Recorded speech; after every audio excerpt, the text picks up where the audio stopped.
தெற்றும் நல்ல நாத ஒற்றிய பாதம் பணிவோ அநாதி தேவனே அடைக்கலம் வாரு அநாதையாவதே.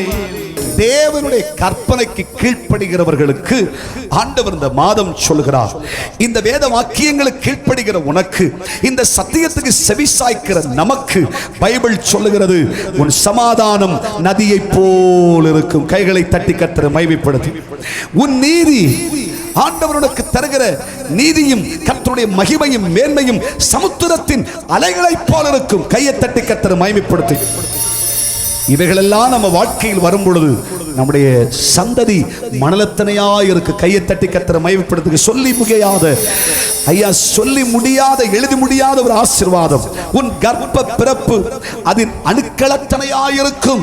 இது தேவனுடைய தலைமுறைக்கு கொடுக்கிற ஆசீர்வாதம். நம்முடைய வாழ்க்கையில் தேவன் தந்தருளுகிற நன்மை, உன் வாழ்க்கையில் ஒரு நன்மைக்கு குறைவு வராது.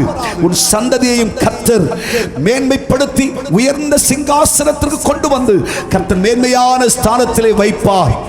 இன்னைக்கு யார் வேணாலும் ஒதுக்கி வச்சிடலாம், ஆனா கர்த்தராகிய தெய்வம் உன் சந்ததியை கரத்தில் எடுப்பார். கைத்தட்டி கர்த்தரை மகிமைப்படுத்து. ஆசீர்வாதம் பெருகும், நன்மை பெருகும், சொல்லி முடியாத மேன்மை. கரங்களை தட்டி கர்த்தரை மகிமைப்படுத்துங்க பார்க்கலாம். உன் பெயர் நம்மை விட்டு அற்று போகாதிருக்கும். கர்த்தர் நம்முடைய பெயரை பிரஸ்தாபமாக்கி உயர்ந்ததும் சிறந்ததுமான ஸ்தானங்களில் நம்மை நிறுத்தி நம் பெயரை கர்த்தர் ஜாதிகளுக்கு முன்னே கனப்படுத்துவார். ஒரு ஆமேன் சொல்லுங்க. இந்த மாதம் இது நடக்கும். எத்தனை பேர் விசுவாசிக்கிறீர்கள்? தேவனுடைய கற்பனைக்கு செவிசாய்த்தால் நிச்சயம் தேவனுடைய நம் வாழ்க்கையில செய்வார். விசுவாசிக்கிறீர்களா?